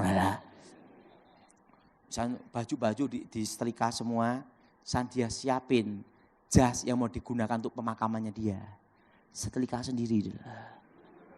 Pajak listrik dilunasi, pajak motor dilunasi, semua urusan diberesin semua, utang semua lunas semua. Tanggal 13 Januari, papa saya tidak sakit, ya. Dia kelilingan plastik. Saya di Jakarta menuju Surabaya. Tiba di Surabaya karena khotbah di Victory, gerejanya Pak Irman Santoso. Tuhan bicara, ayahmu kupanggil pulang batas jam 10 malam. Umumkan ke keluargamu dan teman-temanmu semua. Wah, saya telepon mama saya. Ma, ada di mana ma? Ini sama papa makan bakso. Ma, Tuhan bicara, papa mau dipanggil Tuhan. Mati. Nah, adik saya, kakak saya tak beritahu semua. Jadi papa saya makan bakso, semua ngeliat gini, bentar lagi mati. Saya telepon sama teman saya, Jakarta, teman Surabaya, diumumkan semua. Jadi kabeh pada nungguin. Padahal ayahmu mati apa hidup? Masih hidup. Apa sakit? Enggak, baru makan bakso. Halo, kamu mati? Bingung semua dah. Nah. Jam 8 malam, serangan jantung. 9.30 saya doa. Saya ngomong, Tuhan, kehendak-Mu yang jadi. Tuhan bicara. Hari ini, jam ini, detik ini, ayahmu bersama aku di Firdaus. Saya ada di Surabaya, papa saya di Solo. Tidak dibatasi ruang dan waktu. Saya lihat proses kematian. Saya lihat tubuh papa saya keluar cahaya. Di bawah 1 detik. ke satu tempat. Pintunya emas bersinar. Gini deh. Terbuka. Langsung ditok 6-9 tahun. Nanti kalau kita di Firdaus tidak sesuai KTP. Dihitung sejak dalam kandungan. Sejak apa? Makanya kalau orang gugurkan kandungan itu pembunuhan. Karena waktu sel telur dan sel sperma jadi satu, itu udah dihitung hari pertama. Langsung berubah. Papa saya jadi kayak usia 20 tahun. Nanti kita di Firdaus semua akan berubah. Jadi muda, yang tua langsung gini. Kayak usia 20, tiba-tiba ada Ambatuan Stefanus Pinky yang meninggal 2017. Jemput papa saya. Kok jang Pak di sini ya, kita ketemu lagi, haleluya. Jadi nanti kita di Firdaus saling mengenal. Saya ngomong sama Tuhan, Tuhan suruh papaku keluar, aku yang gantiin. Belum waktunya. Manusia lahir, manusia mati. Hanya membawa iman dan perbuatannya untuk dipertanggungjawabkan di hadapan Tuhan. Amin. Apa yang harus saya lakukan Tuhan? Saya lihat pujian penyembahan itu, mereka itu menghadap satu tempat, yaitu tahta Tuhan. Itu Firdaus itu bagian dari surga. Saya hanya dijelaskan 2 rahasia, yaitu mahkota. Pertama mahkota kemuliaan, kedua mahkota kehidupan. Apa mahkota kemuliaan? Kalau kita percaya Yesus mempertahankan iman, mati dibunuh, martir, itu mahkota nomor 1. Kedua, ini nomor 1. Nah, memberitakan Injil, orang itu percaya atau tidak, Injil itu diberitakan, udah dapat poin. Apalagi sampai bertobat sampai Firdaus, poinnya beda. Mahkota nomor 1 itu adalah penginjilan. Nah, misalnya saya bertobat dalam pelayanan pendeta Gilbert, dalam pelayanan saya banyak yang bertobat, poin saya Gilbert dapat semua. Jadi inspirasinya multi level marketing itu di sana. Nah, yang kedua adalah mahkota itu buah-buah pertobatan kita. Melayani gereja, berbuat baik. Untuk percaya Yesus masuk surga itu pasti, mahkota belum tentu. Mahkota itu harus diperjuangkan. Apa saudara? Mahkota itu harus apa? Diperjuangkan. Dan bajunya putih dan tidak ada jahitannya. Tuhan, apa yang saya lakukan? Beritakan Injil. Itu ada berapa mahkota, tapi saya hanya dikasih penjelasan 2 mahkota aja. Saya ditelepon istri saya, Papi, Papa meninggal. Jam 9.45, udah tahu nih ketemu Papa saya. Langsung pintu tutup. Disitulah saya mulai memberitakan Injil dimanapun tempat. Ingat, justru mahkota nomor 1 adalah penginjilan. Oke. Sekarang tanya jawab, sebelum tanya jawab, saudara saya kasih kesempatan 5 menit untuk tanya jawab, saudara tulis. Oke? Silakan, saya mau tanya 5 menit. Malam Pak Daud, apakah orang yang sudah mati meninggal dalam Kristus masih bisa melihat keluarganya di dunia? Yang jelas tanya Tuhan sendiri. Yang jelas terpisah di antara orang hidup. Tidak bisa komunikasi. Tidak bisa. Itu ada pemisah. Bagaimana cara putuskan kutuk keluarga yang menghambat berkat? Itu harus namanya pembatalan perjanjian. Apa saudara?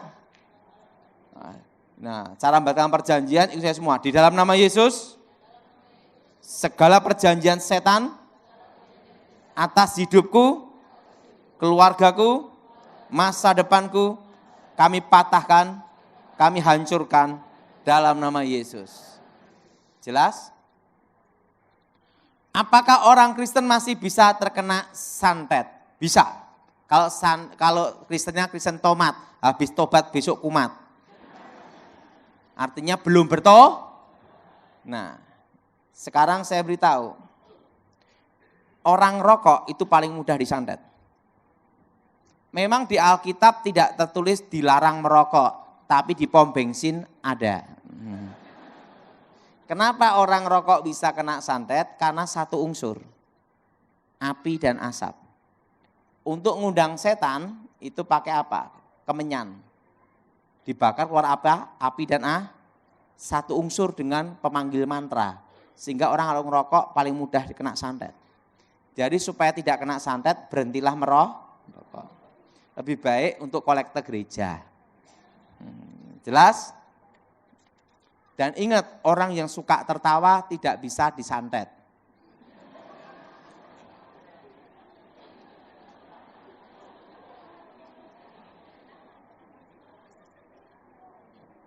Zaman pada saat Pak Daud menjaga presiden, pada saat itu sudah bertobat atau pakai cara untuk menjaga lainnya. Ya sudah bertobat, masuk kumat lagi.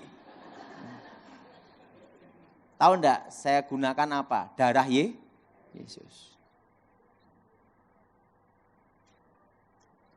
Kenapa kalau mimpi orang yang sudah meninggal, dia tidak mau bicara, hanya tersenyum. Ada yang bicara, ada yang tersenyum, yang jelas itu bukan roh orang mati. Setan menyamar.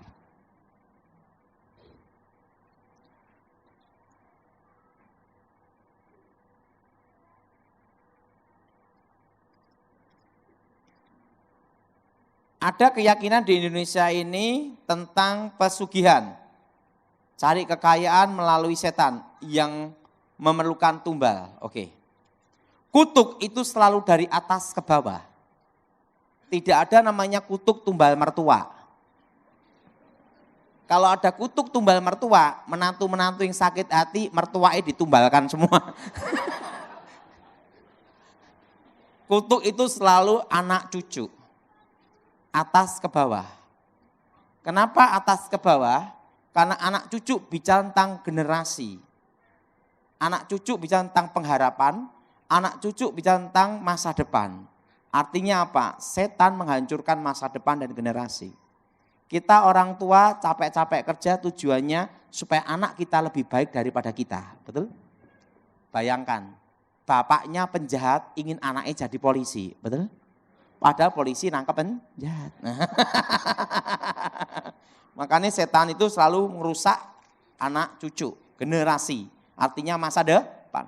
Nanti lain waktu baru saya jelasin tentang kutuk dan berkat. Apa artinya kutuk? Bagaimana cara kita menolak supaya tidak terimbas oleh pesugihan? Ya bertobat, percaya Yesus. Jadi pada waktu kita percaya Yesus, bertobat lahir baru, segala kutukan itu dibatalkan. Nah pada waktu Yesus disalib, dia berkata, sudah selesai. Yang jadi pertanyaan, sudahkah engkau lahir baru? Yang tahu hanya Tuhan dan dirimu.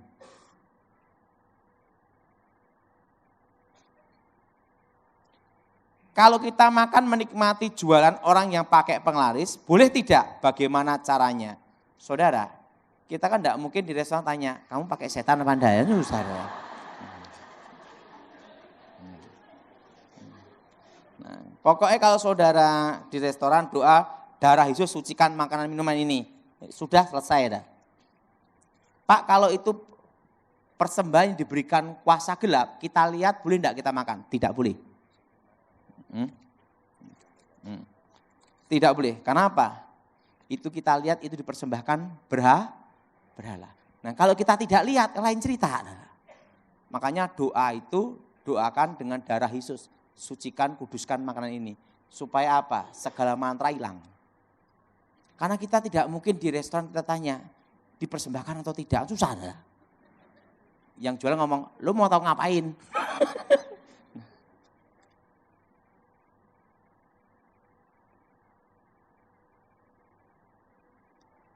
2015 saya hidup keterpurukan dan meminta bantuan Lucifer. Oh kurang kerjaan.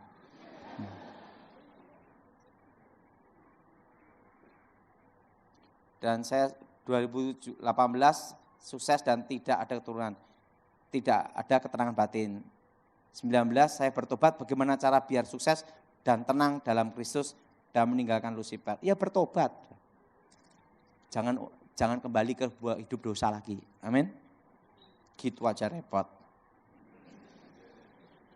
Bagaimana cara mengeluarkan besi kuning pada tubuh orang yang sengaja dipasang dan mematahkan kuasa jahatnya.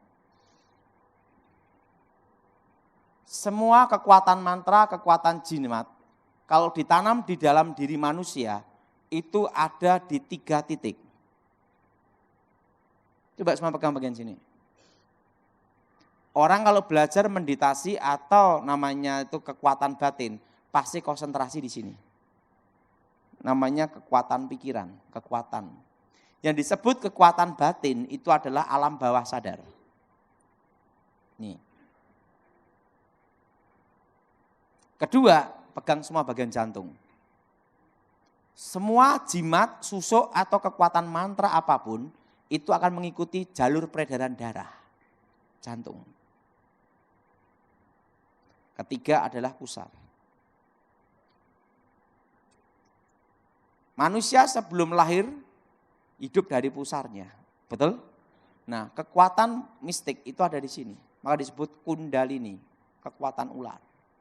Tuh, 2, 3. Orang punya jimat sehebat apapun, sudah doakan 3 titik ini.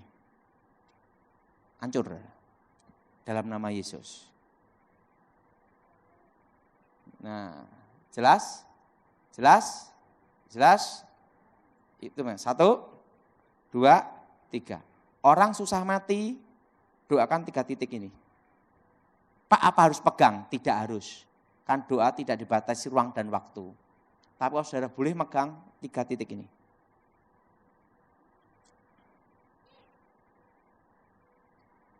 Apakah boleh makan darah babi bagi orang Kristen?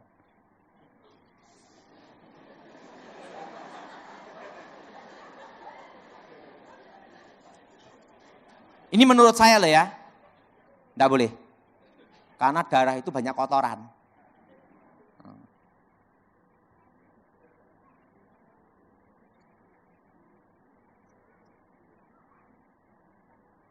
Ini pertanyaannya agak ribet ini. Apakah ada jangka waktu orang yang disantet, cara hilangkan hipnotis santet? Beda, gini ya. Santet sama pelet itu beda. Hipnotis beda lagi. Jadi jalurnya itu ditanya yang mana dulu. Santet adalah ilmu membunuh atau membuat orang jatuh sakit parah. Hipnotis untuk menguasai alam bawah sadar, mengendalikan. Pelet itu menundukkan lawan jenis. Udah beda jalur ini. Yang ditanya yang mana dulu. Nah, yang jelas keluarga harmonis, suami istri yang ada ikatan batin. Ikatan batin itu bukan ilmu gaib tapi anugerah yang maha kuasa. Anak ada musibah tanpa dikasih tahu, seorang ibu pasti terasa, betul? Namanya firasat. Suami istri, orang tua anak saling mencintai, tidak bisa disantet atau diguna-gunai kekuatan mistik sehebat apapun juga. Karena ada namanya kekuatan cinta. Itulah cinta. Artinya cinta itu apa? Cerita indah namun tanpa akhir. Gitu aja repot.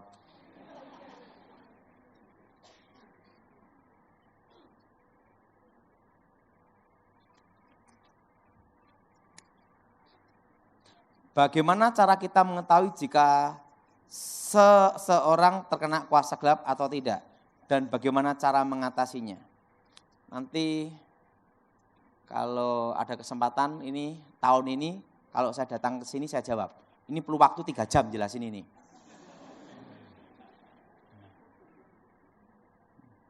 Ini perlu waktu 3 jam jelasin ini.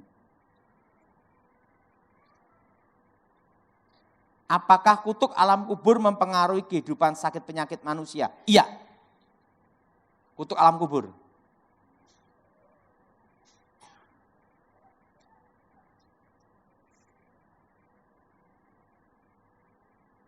Saya keturunan dari suku Dayak dan kakek buyut saya keturunan panglima perang dan nenek buyut saya keturunan pamali atau dukun besar.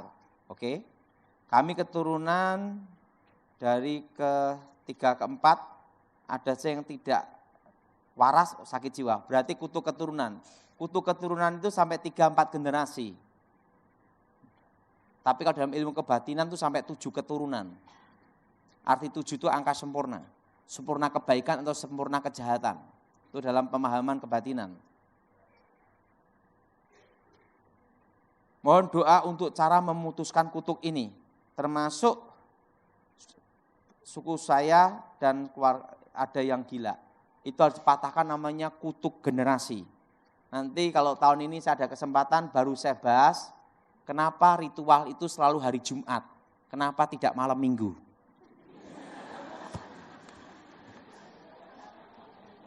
Seluruh dunia itu yang berhubungan dengan ilmu gaib, ilmu mistik itu malam Jumat. Termasuk di Eropa maupun Asia maupun di Arab. Selalu malam Jumat. Kenapa tidak malam Minggu? Nanti saya bahas kalau pas ada kesini lagi. Jika anak usia 8 tahun pernah lihat malaikat, apa maksudnya? Ya terserah malaikatnya mau nampain diri dah. Betul? Memang kita bisa tanya malaikat, lo ngapain nampain gitu. Jika seseorang yang berbeda agama dengan kita di luar Kristen, tapi dia mau percaya bahwa Yesus adalah juru selamat, namun dia tetap menjalankan agamanya, apakah jika dia meninggal akan masuk? Ingat, Yesus tidak mendirikan agama. Yang menyelamatkan nama Yesus, bukan agama Kristen. Nah, ini ada suatu pertanyaan, Pak, ada orang kesurupan, dia bukan orang Kristen, bisa enggak diusir? Memang ada setan Kristen? Ya langsung usir aja dalam nama Yesus, betul? Ingat, Yesus tidak mendirikan agama loh. Yang disebut Kristen itu kan dari Antioquia, itu pun sindiran, betul? Nah, ilmu mantra apa yang dipakai Nurdin M. Top? Ilmu halimunan, ilmu menghilang.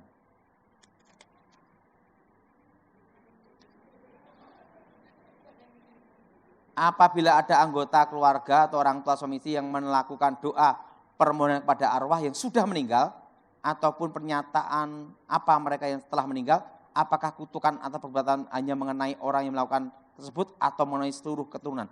Garis keturunan. Jadi gini, kalau orang tuanya terlibat pemanggilan arwah, anak cucunya kena kutukan alam kubur semua. Tetapi yang bertobat percaya Tuhan Yesus, lahir baru, bebas dari kutukan. Tapi yang belum bertobat, berjalan. Karena untuk keselamatan pertobatan itu pribadi, personal. Bagaimana jika keluarga kita menyimpan benda gaib dan mantra, tapi dia juga aktif pelayanan? Wah ini kacau ini dah. Pelayanan di mimbar gereja, bagaimana sikap kita sudah selamat untuk membuka hati untuk melepaskan kuasa gelap? Ini bahaya, itu namanya transfer spirit.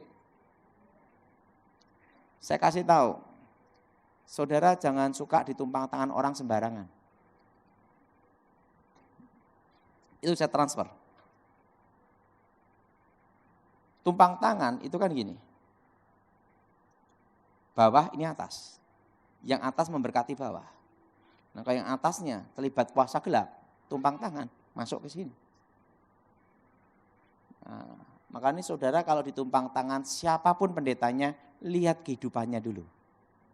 Karena itu ada namanya transfer spirit. Nah repotnya transfer spirit itu berhubungan juga dengan transfer karakter.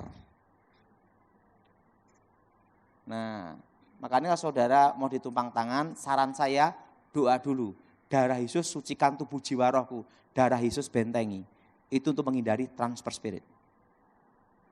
Kita kan tidak tahu kehidupan orang yang mendoakan.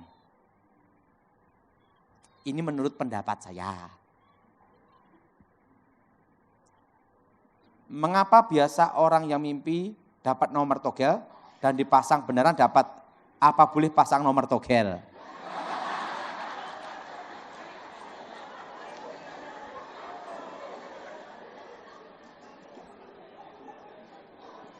Tidak boleh, itu ada kutuk alam kubur. Kutuk apa? Apakah ketika kita yang sudah percaya Tuhan, setan mengikuti dari kecil itu akan pergi. Ingat, setan ada di mana-mana. Tapi tidak bisa masuk dalam tubuh kita. Karena ada kuasa Tuhan.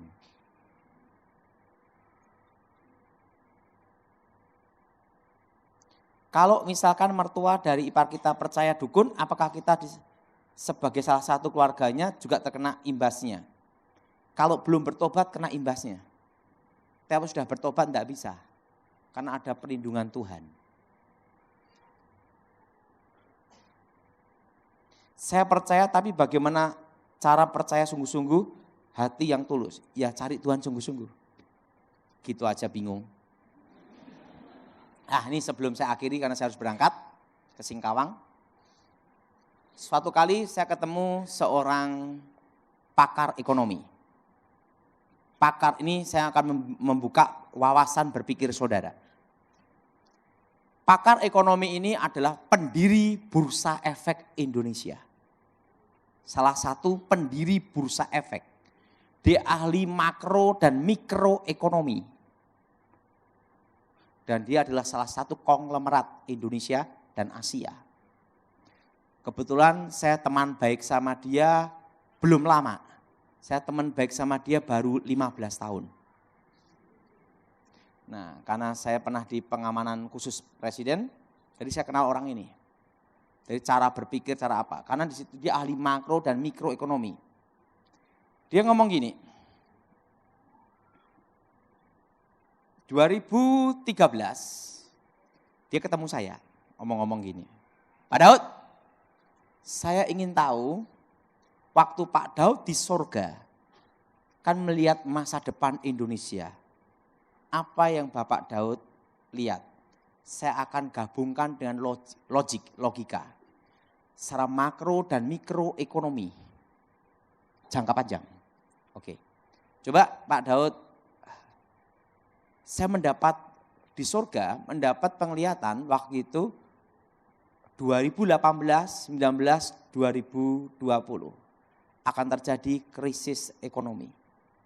Tapi krisisnya ini tidak separah 98. Tidak separah apa saudara? 98. Sekarang ekonomi sudah terasa, betul? Yang ngomong terasa angkat tangan. Nah, udah terasa, betul? Nah. Oke, saya akan beritahu sama Pak Daud, penting secara makro dulu. Dunia itu krisis setiap 7 tahun. Setiap 7 tahun itu dunia itu krisis, ekonomi global. Tapi Indonesia beda dengan dunia. Indonesia itu setiap 10 tahun krisis ekonomi. Jadi dunia 7 tahun, kita masih krisis 3 tahun lagi. Karena ganti presiden, ganti acara, ganti menteri, ganti peraturan. Nah, makanya krisis Indonesia itu siklus 10 tahun. Berapa Dara?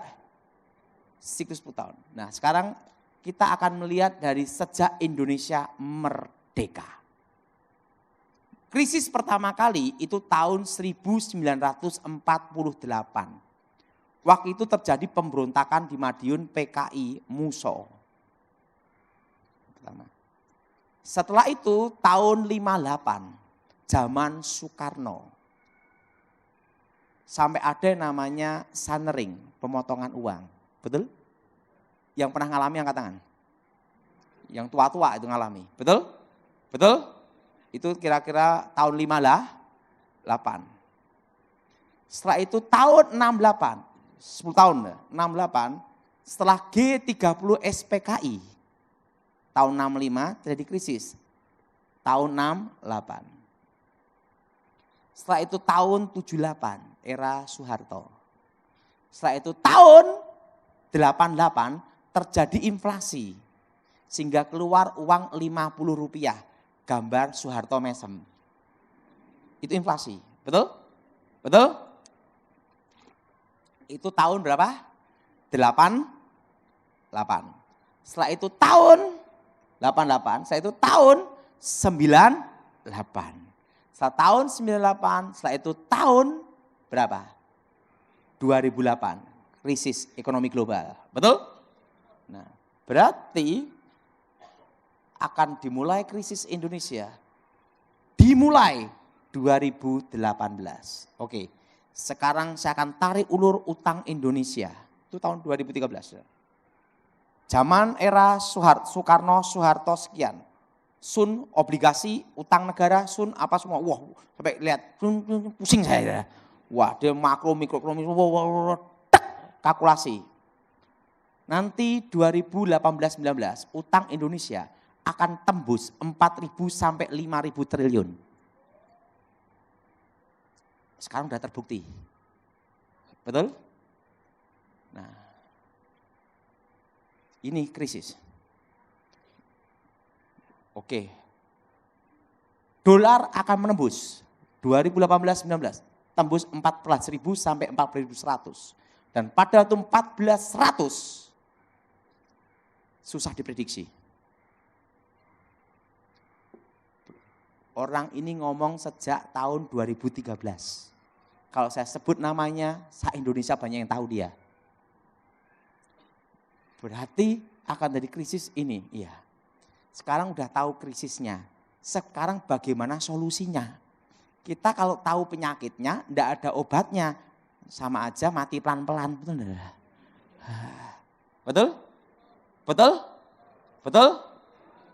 Nah, sekarang Pak Daud kan hamba Tuhan. Sekarang saya beritahu cara untuk mengatasi krisis. Basic dasar manusia diciptakan Tuhan di Taman Eden itu apa? Mengelola kebun. Siapa yang setuju angkat tangan?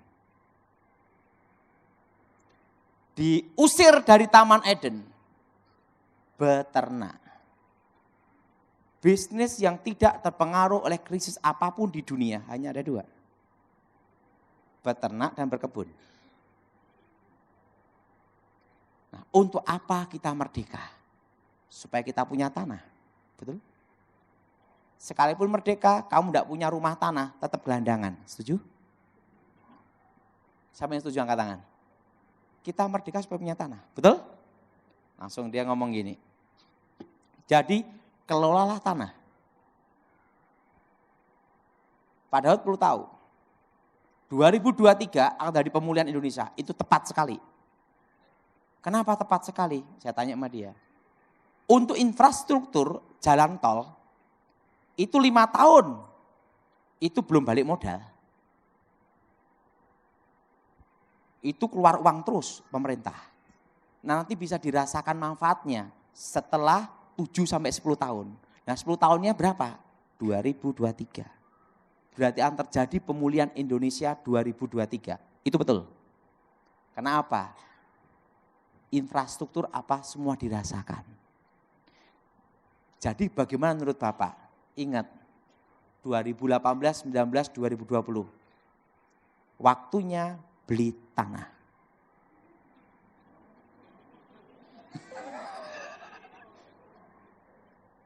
Kenapa beli tanah?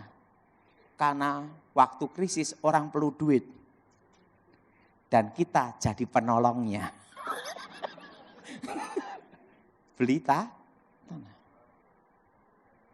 Beli apa? Nah, tetapi ingat.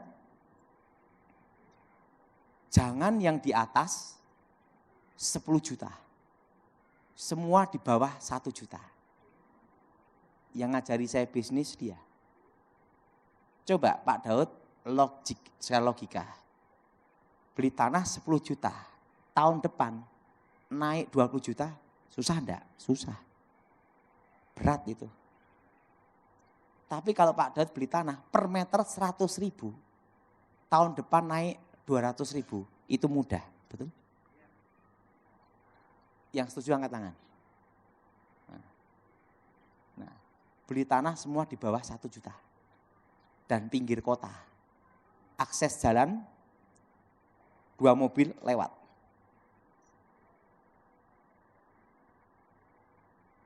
Dua mobil apa? 2 mobil apa? 2 mobil lewat.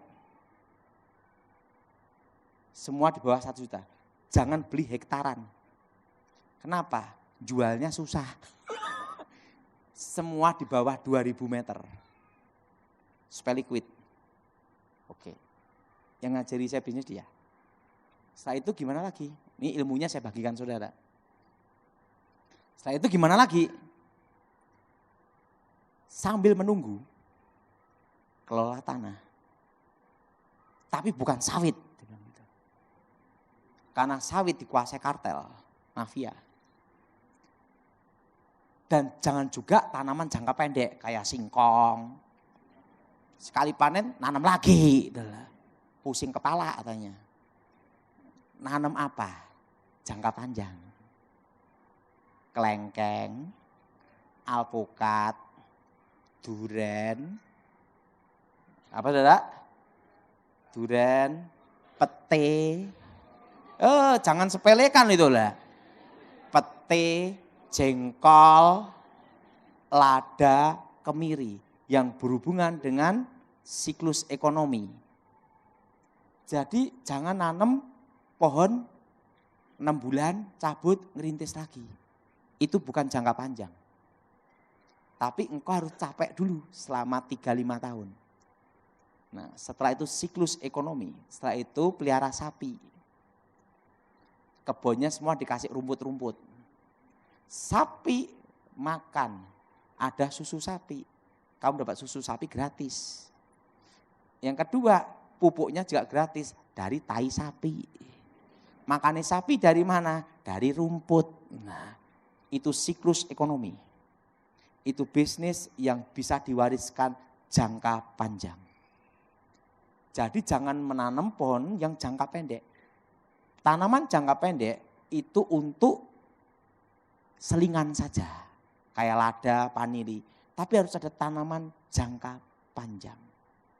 Nah, pertama tanahmu harganya tambah naik. Kedua ada tanamannya, ada hasilnya. Harganya juga tambah naik. Itulah bisnis yang tidak bisa digoyang oleh krisis ekonomi. Kecuali satu Pak Daud, kiamat.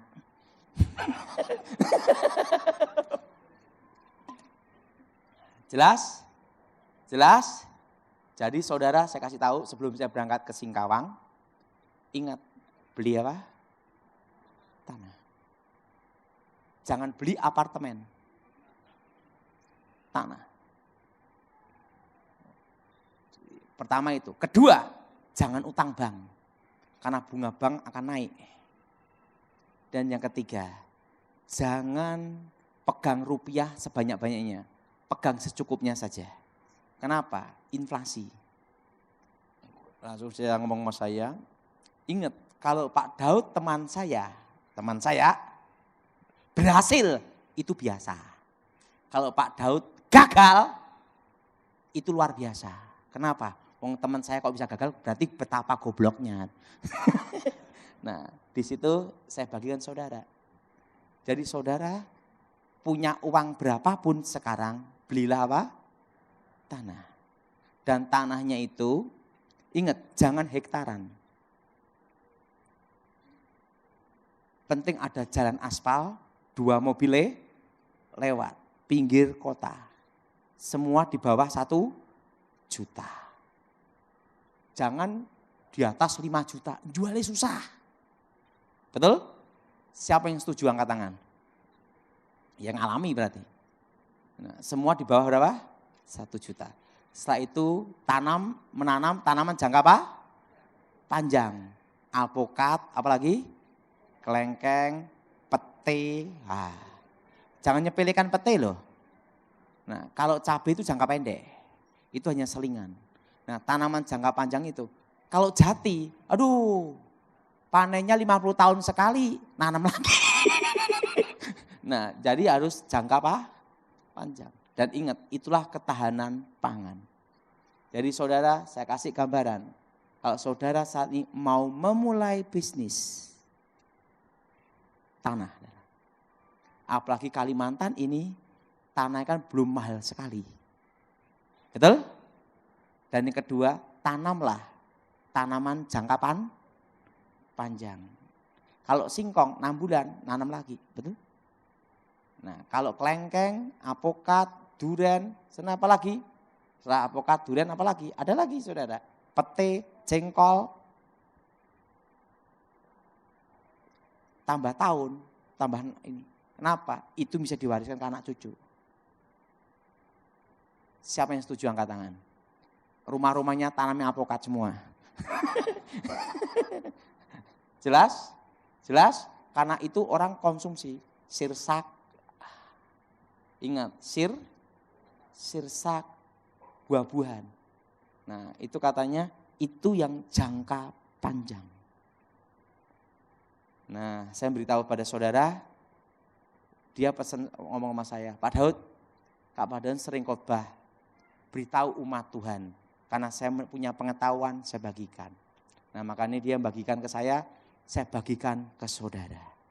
Ingat, yang muda-muda jangan berpikir, jangan memikir aku nanti lulus kerja ikut orang. Belajarlah berdikari. Apa saudara? Tidak usah terlalu muluk-muluk. Saudara masih SMP atau SMA, punya rumah atau tanah, tanam aja pohon, betul? Betul? Nah pas lulus SMA, waktu buah, betul? Nah itu harus, siklus itu harus ada. Nah saya rasa sudah waktunya, saya harus berangkat, kita bangkit berdiri saat ini.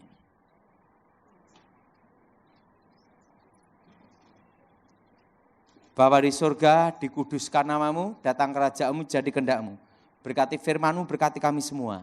Darah Yesus